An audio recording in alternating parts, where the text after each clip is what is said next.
Հոսանքը էժանացնել 0.2 դրամով կամ 20 լումայով։ Ահա այս առաջարկն է ներկայացրել Տաշիր Սամոյի եղբոր, Սերժի աշխատակազմի նախկին ղեկավար Կարեն Կարապետյանի որդի Նարեկ Կարապետյանը։ 0.2 դրամով էժանացնել հոսանքի սակագինը կամ ամսական միջին սպառողի համար 50 դրամով։ 50 դրամով ամսական։ Ըստ երևույթին այս առաջարկը անելիս նրանք ոգեշնչված են եղել 15 տարում վերջապես կրկեսի շենքը պատրաստ ունենալու իրենց այդ հզոր ջանքերից ու առաջարկում են քաղաքացիների համար հոսանքը էժանացնել 0.2 լումայով։ Հիշեցնեմ, որ ընդամենը սա այն նույն Տաշիր գրուպն ու այն նույն հեծն է, որը ամեն ամսի 20-ին պարտք ունենալու դեպքում անջատում էր քաղաքացիների լույսը, բայց հեծում, երբ որ արդեն ժամանակավոր կառավարիչ նշանակվեց, պարզվեց, որ օրինակ իրենց հետ փոխկապակցված Տամետալ ընկերությունը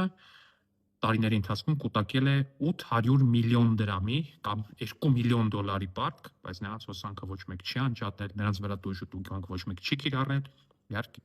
սա 5000 դրամ հոսանք վառաստատիկ կամ պապիկ չի, որին էլ հիմա պետքա ծախել հոսանքը 0.2 դրամով էժանացնելու գաղափարը, լրջացեք պարոնայք։